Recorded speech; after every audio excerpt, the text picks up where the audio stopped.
Hello students, कैसे हैं आप सब। मैं भावना, आपकी साइंस टीचर। तो आज हम लोग पढ़ेंगे क्लास 8 का लेक्चर नंबर 1 चैप्टर नंबर 13 का व्हाई डू वी फॉल आई। क्यों हम लोग बीमार पड़ते हैं। कभी आपको समझ में आया आप लोग क्यों बीमार पड़ जाते हैं? ऐसे क्या होता है ऐसा कि हम लोगों को की हेल्थ इशू हो जाता है और हम लोग बीमार पड़ जाते हैं। सब कुछ अच्छा चल रहा था, एक दोस्त बहुत कहता है ये सब कुछ अच्छा चल रहा था, पेपर की पूरी तैयारी थी, बाद में पता नहीं क्या ये बीमारी आ गई और सारे पेपर का सत्यानाश कर गई।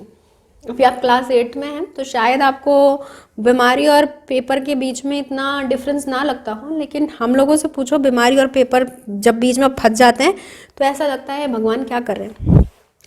Y do when we do this exercise, जब हम एक्सरसाइज करेंगे हम लोगों को हेल्थ डिसीज कमर्शियल्स इन सब चीज़ों के बारे में पता लगेगा कि हम लोग कैसे complex issues with interconnections causes जो हमारे साथ हो जाते हैं। हम लोग जिस चीज़ों को बच्चों बहुत ज़्यादा सिंपल वे में ले जाते हैं हेल्थ कोई एक सिंपल वे नहीं है। हेल्थ में क्या है, हेल्थ एक बहुत बड़ा हमारे लिए क्वेश्चन मार्क है और हेल्थ हमारे लिए मोस्ट इम्पॉर्टेंट है।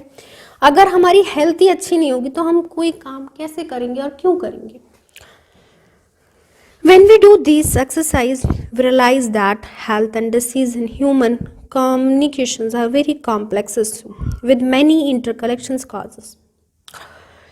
When we also realize that the ideas of what health and disease means are themselves very complicated. When we ask what causes disease and how we prevent them, we have to begin by asking what these motions mean. When we see that cells are the basic units of organisms, cells are made of variety of chemical substance, protein, carbohydrates, fats or liquids, as so on. Cell is dynamic place. Some things or the other is always happening inside them. बच्चों, cell हमारी basic unit है जो structures बनाती है पूरा पूरा। कभी ना कभी कुछ ना कुछ ऐसा घटता है। The lungs are breathing, lungs breathe करने में मदद करते हैं। The kidneys fertile unit, kidney हमारे यूरिन को फर्टाइल करती है। बच्चों फंक्शंस हैं, फंक्शंस क्या है। लंग्स हेल्प करते हैं ब्रीथिंग के लिए, ठीक है।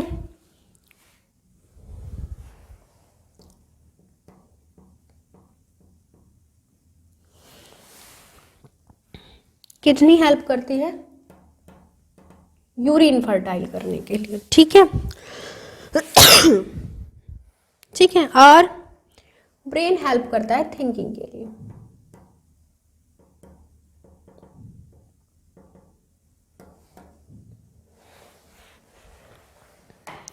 These are the function of our body, ये फंक्शंस है मेरी बॉडी के, ठीक है। तो अगर मैं बात करूं, all these activities are interconnected from examples if the kidney are not fertile unit.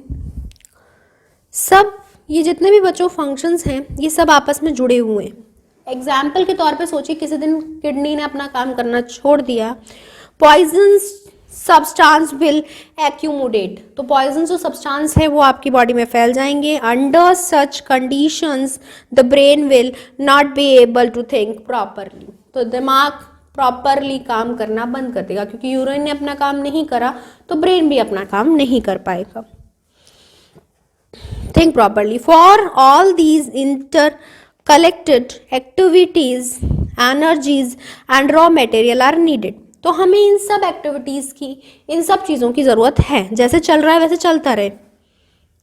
Food is necessary for cells and tissues functions, food हमारे लिए ज़रूरी है जिससे हम लोग टिश्यूज फंक्शंस में वर्क कर सके, सेल्स में। Anything the prevents proper functions of cells and tissues will lead to a lack of proper activities of the body. Proper functions और प्रॉपर टिश्यूज के लिए हमारी बॉडी प्रॉपरली जैसे वर्क करती है वैसे करती रहे, it is in this constants that we will look at the notations of health and issues. चलो हम लोग नोटेशंस और हेल्थ इश्यूज डिसीज के बारे में जानते हैं। तो इसका फर्स्ट पॉइंट है health and it's failure.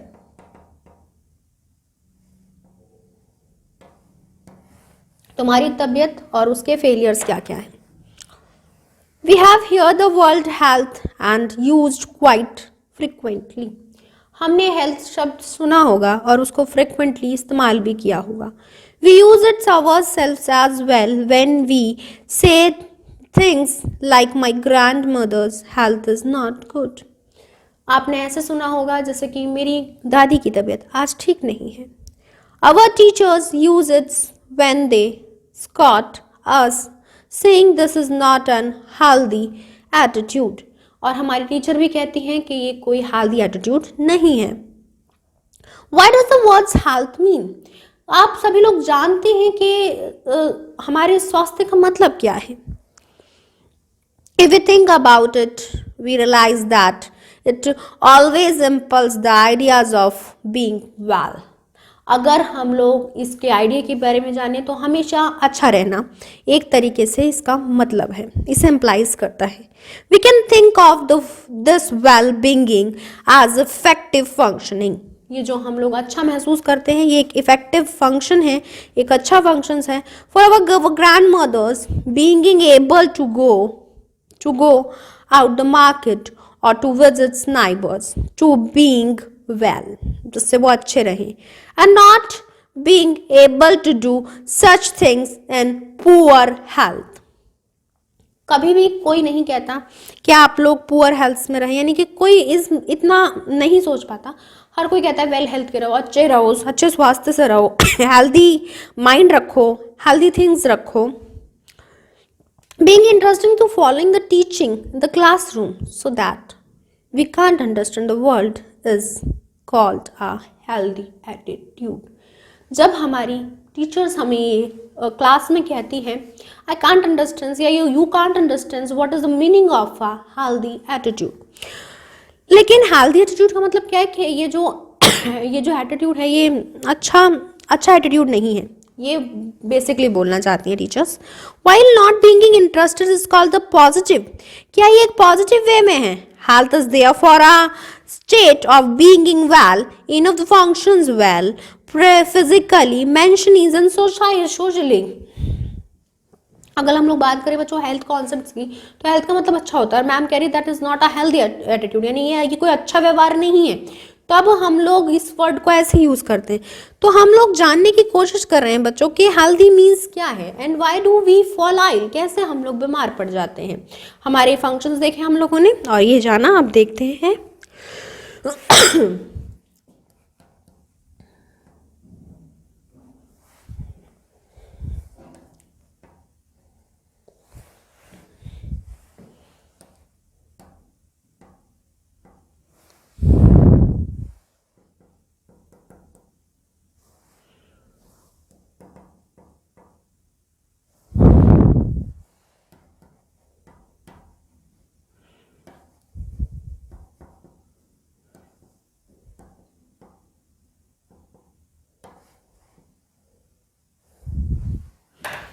Personal and community issues both matter for health.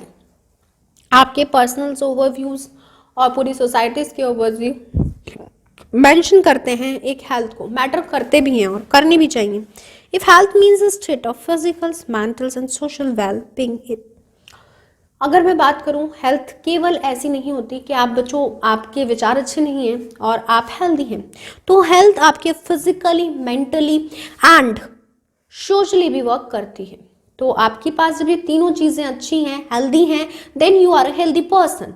If you have one thing is not healthy, then you are unhealthy. So it cannot be something that and one of us can achieve entire on our own. कि हम पूरा अपने अपने तरीके से ला दें।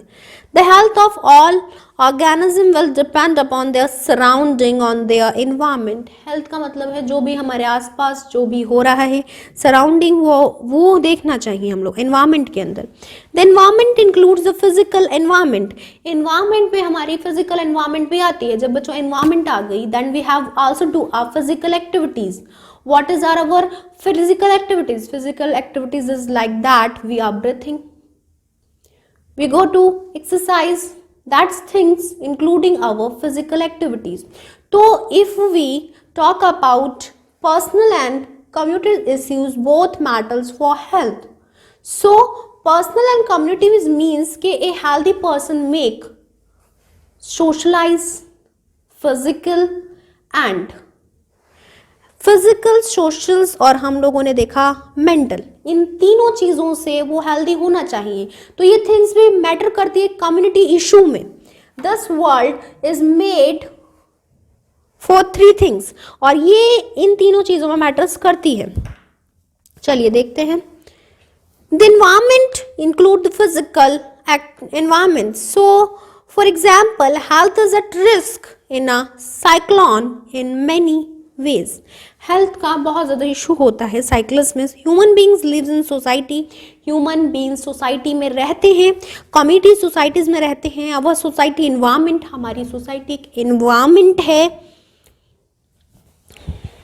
एक environment है। Therefore is an important factor in our individual health. We live in villages. हम विलेजेस में रहते हैं, टाउन्स में रहते हैं और सिटीज़ में रहते हैं। ठीक है, तो सिटीज में रहते हैं। In such place even our physical environment is decided by our social environment. हमारी फिजिकल एनवायरमेंट ही बताएगी कि हमारी सोशल एनवायरमेंट कैसी होगी। फिजिकल एंड सोशल का रिलेशंस हम लोग कैसे कर सकते हैं? Can you understand?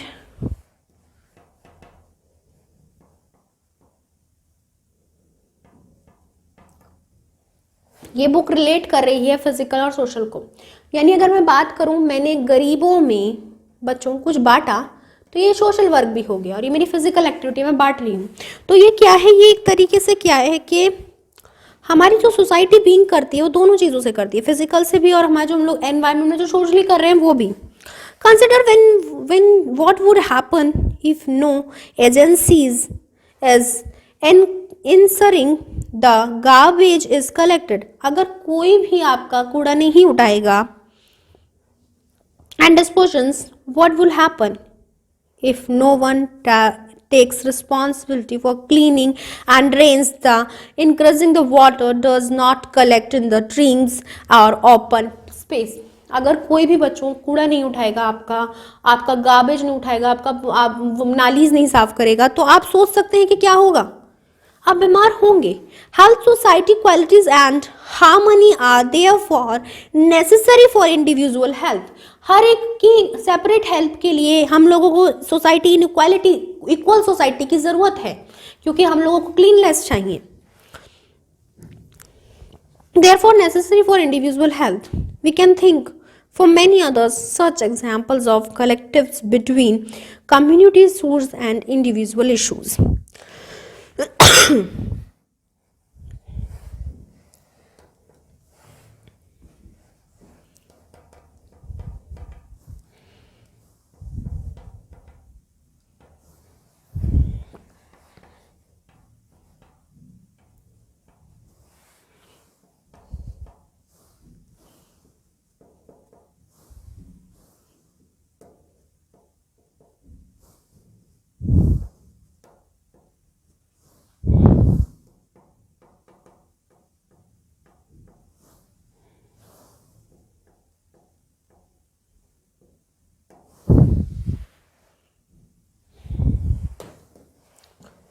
Restrictions between healthy and disease free, यानी कि हेल्दी होना यानी एक तरीके से अच्छा होना, और डिसीज फ्री यानी कि जो हमारा क्या हो, जो हम लोग को बीमारी हो रही है उससे फ्री होने वाला हो। इनमें क्या डिफरेंस है?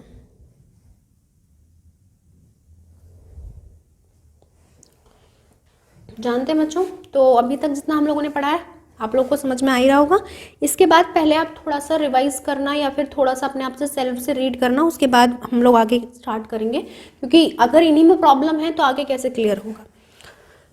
If this is what we means by health, क्या मतलब है हेल्थ का? What do we mean by disease, क्या मतलब है बीमारियों का? The world is actually self explanatory. We can think of it as disease, distributed cases. Disease is other word.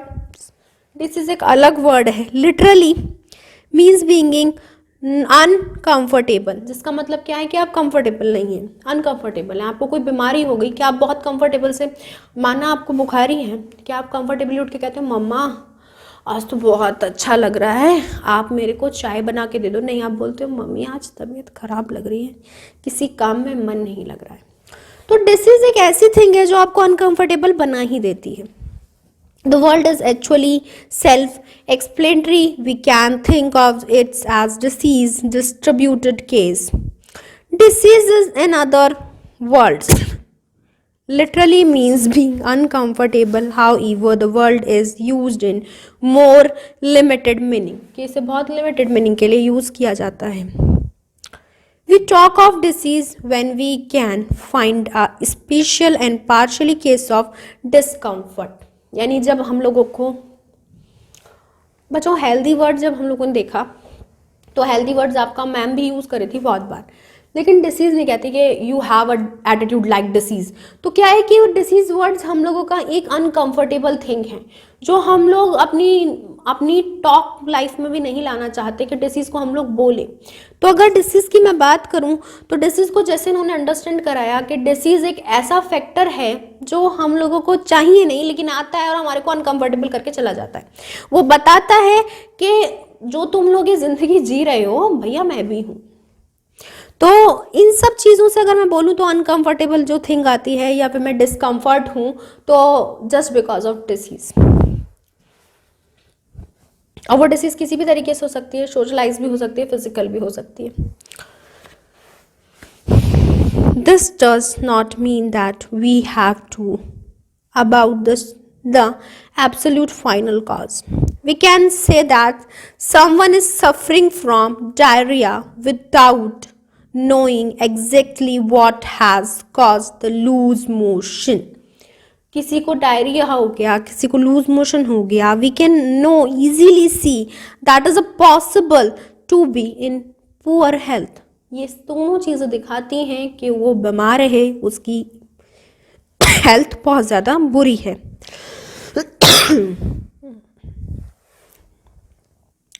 Poor health without actually suffering with a particular disease. Simply not being disease is not the same as being in health. अगर मैं बात करूं disease का health से बिल्कुल उल्टा है और बहुत अलग चीज़ की, हमें सफोकेशंस हो रही है, आप बोल रहे लूज मोशंस बोल रहे हैं तो मुझे तो सोच के आ रहा है तो अनकंफर्टेबल होता ही बहुत ही ज़्यादा अनकंफर्टेबल हो जाते हैं हम अपनी लाइफ में, तब हमारे पास डिसीज़ आती है मिलने कि मैं भी भैया मौजूद हूँ। तो वही वाली बात इन्होंने बोली, simply not being disease is not the same as being health. तो डिसीज सिमिलर नहीं है हेल्थ के, that's why we talk about disease. अगर वो हेल्थ के सिमिलर होती तो मैं बोलती मैंने आपको डिसीज भी पढ़ा दिया, लेकिन दोनों फैक्टर्स क्या हैं, डिफर हैं, और डिफर होने के कारण ही मैं इसे अलग पढ़ रही हूँ और ये मेरा एक कंफर्ट लेवल है। हेल्थ के साथ मैं इजीली बोलती हूँ कि रॉक ऑन, और डिसीज के साथ मैं बोलती हूँ आज मन नहीं है। तो दोनों चीज़ें डिफरेंट हैं। तो इन्होंने यही बोला कि मैं बात करूं तो एक बीइंग गुड में नहीं आता कि मैं बोल रही हूँ मैं आज बीमार हूँ और मैं हंसते बोलूँगी मैं आज बीमार हूँ, मैं बोलूँगी मैं बीमार हूँ, तो ये चीज़ें अलग होती हैं। Good health for a dancers may mean being able to stretch his body into different but graceful position. Health का, गुड हेल्थ का मतलब क्या है कि आपकी बॉडी बिल्कुल एक अच्छी पोजीशन में है, आप ग्रेसली वॉक कर रहे हैं। On the other hand good health for a musical may mean having enough breathing capacity in his her lungs to control the nodes from his her flute, जैसे कि हम लोग अपने फ्लूट में कंट्रोल करते हुए रखते हैं, to have the opportunities to realize the universe potentials of all to us is also necessary for real health, कि हम लोग कैसे हमारी रियल हेल्थ रहेगी. So we can be in poor health without there being a simple cause in the form of an inidentifiable disease. हम लोगों को एक जानी पहचानी बीमारी हो गई. This is the reason why when we think about healthy, तो हम कैसे healthy सोच सकते हैं. We think about society, कैसे हम लोग society की तरफ सोच सकते हैं, कैसे हम लोग community की तरफ सोच सकते हैं. On the other hand, when we think about disease, we think that about individual sufferness. अगर हम लोग अगर स्वस्थ हैं, हम लोग अगर हेल्दी हैं, तो हम लोग सोच सकते हैं कम्युनिटी कैसी रहेगी, सोसाइटी कैसी रहेगी, फिजिकल थिंग्स पूछ सकते हैं. लेकिन हमें डिसीज है तो हम अपने बारे में ही सोचेंगे ना सिर्फ कि भैया मैं कैसे दर्द से ठीक हो जाऊं, मेरी कमर का दर्द ठीक हो जाए, तो मैं सिर्फ अपने बारे में सोचूंगा. तो ये चीज़ें हम लोगों की सेपरेटली होती हैं. लेकिन क्या है कि एक डिसीज़ एक गुड थिंग है और एक डिसीज़ एक बैड थिंग है और हेल्थ क्या एक गुड थिंग है. Healthy persons do any thing and disease person think about, करूँ ना करूँ. तो ये चीज़ें हैं. तो अभी तक हम लोगों ने जितना पढ़ा, मुझे मज़ा आया पढ़ाने में, आपको पढ़ने में भी मज़ा आना चाहिए. तो आप क्या करिए, एक बार इसे और रिवाइज कर लीजिए, देख लीजिए अपने आप से. जो आपको दिक्कत लगे, मैं आपको 2 सेकेंड्स देती हूँ, 2-3 मिनट्स देती हूँ, चलो 1 मिनट तो देती हूँ. चलो देखो, आपको जो जहाँ पे प्रॉब्लम लग रही है आप बता सकते हैं, या फिर आप एक तरीके से आपके पास फ़ोन अवेलेबल है, आप उसका एक सेपरेटली वीडियो देख सकते हैं या गूगल कर सकते हैं. बहुत अच्छी चीज़ ये है. तो आप इसे यहाँ तक रिवाइज कर लेना. चलो बस एक टॉपिक और करते हैं इसमें, फिर नेक्स्ट लेक्चर में ही देखेंगे.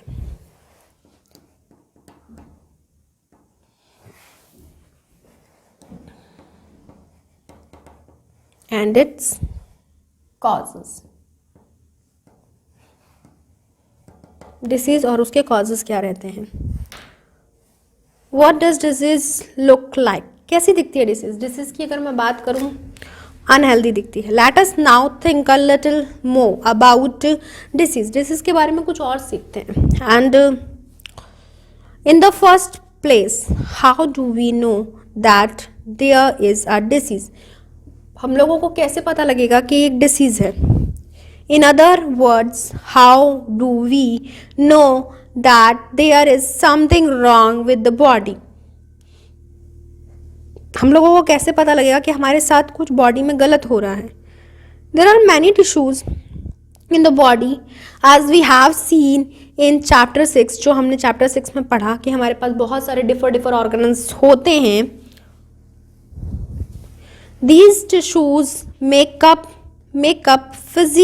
physiological systems and organ system that carry out body functions, जो हमारी body functions को लेके चलते हैं.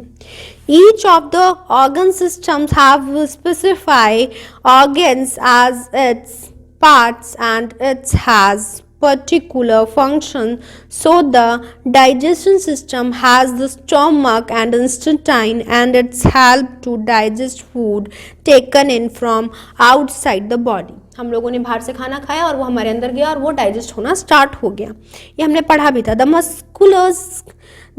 मस्कुलर स्केलेटल सिस्टम्स, जो हमारे मसल से स्केलेटल सिस्टम बना हुआ है, which is made up of bones, जो बोन्स एंड मसल से बना है. अब मस्कुलर बोन सिस्टम से देख सकते हैं. तो क्या स्केलेटन बोन से बनते हैं और मस्कुलर मसल से बनते हैं. Muscular system, which is made up of bones and muscles, holds the body parts together, जो दोनों को आपस में एक साथ जोड़े हुए हैं, and help the body move, और बॉडी को मूव करने में मदद करता है. When there is a disease, जब उसके पास एक डिसीज पहुंच जाएगी, either the functions of one or more systems of the body will change from the walls. तो वो कुछ काम क्या होता है, मशीनरी खराब हो गई तो क्या वो काम ऐसी करे, नहीं कर पाती. तो डिसीज भी यही एक साइन देते हैं. The change gives rise to symptoms and sense of disease being wrong, कुछ गलत हुआ है. सो वी हैव अ हेडेज, हमारे सर में दर्द है। वी हैव कफ, हमें खांसी है। वी हैव लूज मोशंस, हमें लूज मोशंस हैं। We have what with a pus, हमें कोई चोट वोट लग गई। There are all symptoms. These indicate that there may be disease, but they don't indicate what the disease is. ये indicate नहीं करते कि डिसीज़ क्या होती है, लेकिन हमें पता लगता है कि डिसीज़ हो गई। For example headache may mean just examination stress, तो एक हेडेज जैसे कि हमारा एग्जामिनेशन स्ट्रेस से हो जाता है। और very rarely it may meaning fits और any one of the dozens different disease, हमारे पास बहुत अलग अलग डिसीज़ होती है, यानी कि हम फिजिकली वर्क नहीं कर पाते डिसीज़ से। तो डिसीज़ के कॉज कुछ भी हो सकते हैं, कुछ भी देखने को मिल सकते हैं, तो डिसीज़ होती है। तो आगे आने वाले चैप्टर्स में जो हम लोगों का जो बच गया है वो हम लोग आगे लेक्चर्स में देखेंगे। रीच पार्ट जो है हमारा चैप्टर का, तब तक के लिए आप क्या करेंगे, इसके जितने भी एक्सरसाइज के क्वेश्चंस हैं वो सेल्फ से सॉल्व कर लेना। तो मिलते हैं बच्चों नेक्स्ट लेक्चर में। Till then take care, good bye.